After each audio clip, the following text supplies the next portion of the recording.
very costly ointment, and she poured it on his head as he sat at the table. But when the disciples saw it, they were angry, and they said, "Why this waste? For this ointment could have been sold for a large sum and the money given to the poor." But Jesus, aware of this, said to them, "Why do you trouble the woman? She has performed a good service for me, for you always have the poor with you, but you will not always have me. By pouring this ointment on my body, she has prepared me for burial. Truly, I tell you, wherever this good news is proclaimed in the whole world, what she has done will be told in remembrance of her." Then one of the 12, who was called Judas Iscariot, went to the chief priests and said, "What will you give me if I betray him to you?" They paid him 30 pieces of silver. And from that moment he began to look for an opportunity to betray him. On the first day of unleavened bread, the disciples came to Jesus saying, "Where do you want us to make the preparations for you to eat Passover?" And Jesus said, "Go into the city to a certain man and say to him, 'The teacher says, my time is near. I will keep the Passover at your house with my disciples.'" So the disciples did as they were told, and they prepared the Passover meal. When it was evening, he took his place with the 12. And while they were eating, he said, "Truly, I tell you, one of you will betray me." And they became greatly distressed and began to say to him one after the other, "Surely not I, Lord. Surely not I, Lord." And he answered, "The one who has dipped his hand into the bowl with me will betray me. The Son of Man goes as it is written of him, but woe to that one by whom the Son of Man is betrayed. It would have been better for that one not to have been born." Judas, who betrayed him, said, "Surely not I, Rabbi." He replied, "You have said so." While they were eating, Jesus took a loaf of bread, and after blessing it, he broke it, gave it to the disciples, and said, "Take, eat.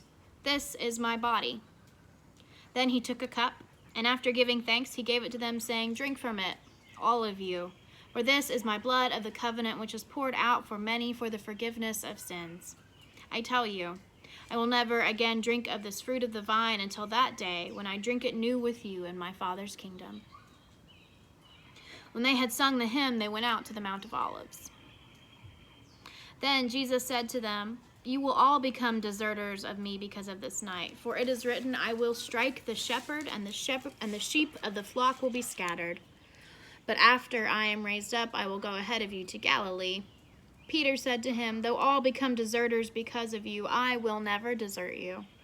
Jesus said to him, "Truly, I tell you, this very night, before the cock crows, you will deny me 3 times. Peter said to him, "Even though I must die with you, I will not deny you." So said all of the disciples. Then Jesus went with them to a place called Gethsemane, and he said to his disciples, "Sit here while I go over and pray." He took with him Peter and the 2 sons of Zebedee and began to be grieved and agitated. And then he said to them, "I am deeply grieved, even to death. Remain here and stay awake with me." And going a little further, Jesus threw himself on the ground and prayed, "My Father, if it is possible, let this cup pass from me. Yet not what I want, but what you want." Then he came to the disciples and found them sleeping, and he said to Peter, "So you could not stay awake with me for 1 hour? Stay awake and pray that you may not come into the time of trial. The spirit indeed is willing, but the flesh is so weak." Again he went away for the 2nd time and prayed, "My Father, if this cannot pass unless I drink it, your will be done." And again he came and found them sleeping, for their eyes were heavy. So leaving them again, he went away and prayed for the 3rd time, saying the same words. Then he came to the disciples and said to them, "Are you still sleeping and taking your rest? See, the hour is at hand, and the Son of Man is betrayed into the hands of sinners. Get up. Let us be going. See, my betrayer is at hand." While he was still speaking, Judas, one of the 12, arrived, and with him was a large crowd with swords and clubs from the chief priests and the elders of the people. Now the betrayer had given them a sign, saying, "The one that I kiss is the man. Arrest him." At once he came up to Jesus and said, "Greetings, Rabbi," and kissed him. And Jesus said to him, "Friend, do what you are here to do." Then they came and laid hands on Jesus and arrested him. Suddenly, one of those with Jesus put his hand on his sword, drew it, and struck the slave of the high priest, cutting off his ear. Then Jesus said to him, "Put your sword back into its place, for all who take the sword will perish by the sword. Do you think that I cannot appeal to my Father, and he will at once send me more than 12 legions of angels? But how then would the scriptures be fulfilled, which say it must happen this way?" At that hour, Jesus said to the crowds, "Have you come out with swords and clubs to arrest me as though I were a bandit? Day after day I sat in the temple teaching, and you did not arrest me. But all of this has taken place so that the scriptures of the prophets may be fulfilled." Then all of the disciples deserted him and fled. Those who had arrested Jesus took him to Caiaphas the high priest, in whose house the scribes and the elders had gathered. But Peter was following him at a distance, as far as the courtyard of the high priest. And going inside, he sat with the guards in order to see how this was going to go. Now the chief priests and the whole council were looking for false testimony against Jesus so that they might put him to death. But they found none, though many false witnesses came forward. At last, 2 came forward and said, "This fellow said, 'I am able to destroy the temple of God and to build it in 3 days.'" The high priest stood up and said, "Have you no answer? What is it that they testify against you?" But Jesus was silent. Then the high priest said to him, "I put you under oath before the living God. Tell us if you are the Messiah, the Son of God." Jesus said to him, "You have said so. But I tell you, from now on you will see the right hand of the Son of Man seated at the right hand of power and coming on clouds of heaven." Then the high priest tore his clothes and says, "He has blasphemed. Why do we still need witnesses? You have now heard his blasphemy. What is your verdict?" They answered, "He deserves death." Then they spat in his face and struck him, and some slapped him, saying, "Prophesy to us, you Messiah. Who is it that struck you?" Now Peter was sitting outside in the courtyard. A servant girl came to him and said, "You also were with Jesus the Galilean." But he denied it before all of them, saying, I do not know what you are talking about." When he went out to the porch, another servant girl saw him, and she said to the bystanders, This man was with Jesus of Nazareth." Again he denied it with an oath, "I do not know the man." After a little while, the bystanders came up and said to Peter, "Certainly you are also one of them, because your accent betrays you." Then he began to curse, and he swore an oath, "I do not know the man." At that moment the cock crowed. Then Peter remembered what Jesus had said, "Before the cock crows, you will deny me 3 times." And Peter went out and wept bitterly. When morning came, all of the chief priests and the elders of the people conferred together against Jesus in order to bring about his death. They bound him, led him away, and handed him over to Pilate the governor. When Judas, his betrayer, saw that Jesus was condemned, he repented and brought back the 30 pieces of silver to the chief priests and the elders, and he said, "I have sinned by betraying innocent blood." But they said, "What is that to us? See to it yourself." Throwing down the pieces of silver in the temple, he departed, and he went and he hanged himself. But the chief priest, taking the pieces of silver, said, "It is not lawful to put them into the treasury, since they are blood money." After conferring together, they used them to buy the potter's field as a place to bury foreigners. For this reason, that field has been called the Field of Blood to this day. Then was fulfilled what had been spoken through the prophet Jeremiah.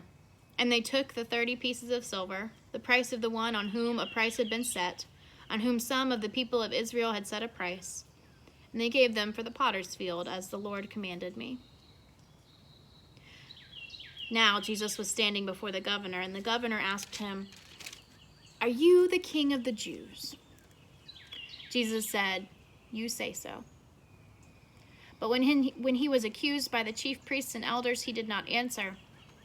And then Pilate said to him, "Do you not hear how many accusations they make against you?" But he gave him no answer, not even to a single charge, so that the governor was greatly amazed.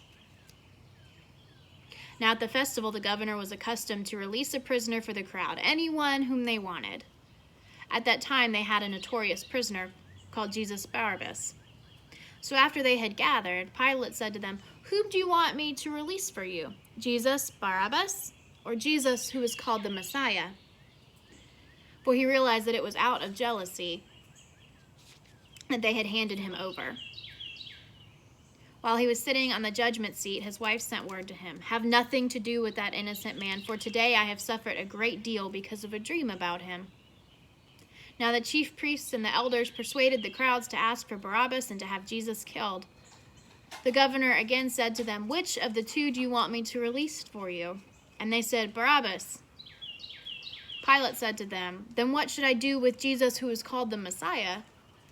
All of them said, "Let him be crucified." And then he asked, "What evil has he done?" But they shouted all the more, "Let him be crucified." So when Pilate saw that he could do nothing, but rather that a riot was beginning, he took some water and washed his hands before the crowd, saying, "I am innocent of this man's blood. See to it yourselves." Then the people as a whole answered, "His blood be on us and on our children." So he released Barabbas for them. And after flogging Jesus, he handed him over to be crucified. Then the soldiers of the governor took Jesus into the governor's headquarters, and they gathered the whole cohort around him. They stripped him and put a scarlet robe on him. And after twisting some thorns into a crown, they put it on his head. They put a reed in his right hand and knelt before him and mocked him, saying, "Hail, King of the Jews!" They spat on him and took the reed and struck him on the head. After mocking him, they stripped him of the robe and put his own clothes on him. And then they led him away to crucify him. As they went out, they came upon a man from Cyrene named Simon, and they compelled this man to carry his cross. And when they came to a place called Golgotha, which means place of a skull, they offered him wine to drink mixed with gall. But when he tasted it, he would not drink it. And when they had crucified him, they divided his clothes among them by casting lots. Then they sat down there and kept watch over him. Over his head they put the charge against him, which read, "This is Jesus, the King of the Jews." Those who passed by derided him, and shaking their heads and saying, "You who would destroy the temple and build it in 3 days, save yourself. If you are the Son of God, come down from the cross." And in the same way, the chief priests also, along with the scribes and elders, were mocking him, saying, "He saved others, and he cannot save himself. He is the King of Israel. Let him come down from the cross now, and we will believe in him. He trusts in God. Let God deliver him now, if he wants to. For he said, 'I am God's son.'"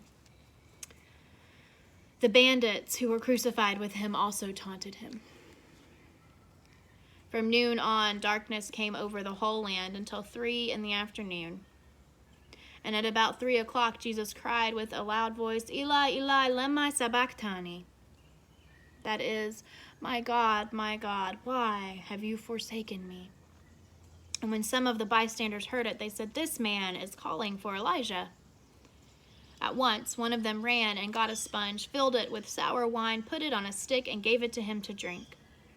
But the others said, "Wait, let us see if Elijah will come and save him." Then Jesus cried again with a loud voice and breathed his last. At that moment, the curtain of the temple was torn in two from top to bottom. The earth shook and the rocks were split. The tombs were opened, and many bodies of the saints who had fallen asleep were raised.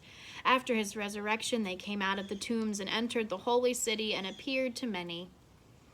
Now when the centurion and those who were with him, who were keeping watch over Jesus, saw the earthquake and what took place, they were terrified and said, "Truly this man was God's son." Many women were also there, looking on from a distance. They had followed Jesus from Galilee and had taken care of him. Among them were Mary Magdalene, and Mary the mother of James and Joseph, and the mother of the sons of Zebedee. When it was evening, there came a rich man from Arimathea named Joseph, who was also a disciple of Jesus. He went to Pilate and asked for the body of Jesus, and then Pilate ordered it to be given to him. So Joseph took the body and wrapped it in a clean linen cloth and laid it in his own new tomb, which he had hewn in the rock. He then rolled a great stone to the door of the tomb and went away. Mary Magdalene and the other Mary were there, sitting opposite at the tomb. The next day, that is, after the day of preparation, the chief priests and the Pharisees gathered before Pilate and said, "Sir, we remember what that impostor said while he was still alive. After 3 days I will rise again. Therefore command the tomb to be made secure until the 3rd day. Otherwise his disciples may go and steal him away and tell the people he has been raised from the dead. And the last deception would be worse than the first." Pilate said to them, "You have a guard of soldiers. Go, make it as secure as you can." So they went with the guard and made the tomb secure by stealing the stone. A reading from the Gospel of Matthew, chapter 28, the resurrection of Jesus. After the Sabbath, as the first day of the week was dawning, Mary Magdalene and the other Mary went to see the tomb. And suddenly there was a great earthquake, for an angel of the Lord descending from heaven came and rolled back the stone and sat on it. His appearance was like lightning, and his clothing white as snow. For fear of him, the guards shook and became like dead men. But the angel said to the women, "Do not be afraid. I know that you are looking for Jesus who was crucified. He is not here, for he has been raised, as he said. Come, see the place where he lay. Then go quickly and tell his disciples he has been raised from the dead. And indeed, he is going ahead of you to Galilee. There you will see him. This is my message for you." So they left the tomb quickly with fear and great joy and ran to tell his disciples. Suddenly Jesus met them and said, "Greetings." And they came to him, took hold of his feet, and worshiped him. Then Jesus said to them, "Do not be afraid. Go and tell my brothers to go to Galilee.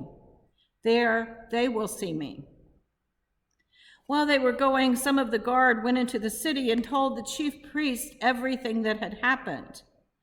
After the priests had assembled with the elders, they devised a plan to give a large sum of money to the soldiers, telling them, "You must say, 'His disciples came by night and stole him away while we were asleep.' If this comes to the governor's ears, we will satisfy him and keep you out of trouble." So they took the money, and they did as they were directed. And this story is still told among the Jews to this day. Now the 11 disciples went to Galilee, to the mountain to which Jesus had directed them. When they saw him, they worshiped him, but some doubted. And Jesus came and said to them, "All authority in heaven and on earth has been given to me. Go, therefore, and make disciples of all nations, baptizing them in the name of the Father and of the Son and of the Holy Spirit, and teaching them to obey everything that I have commanded you. And remember, I am with you always to the end of the age." My friends, how does the Spirit speak to the church this day?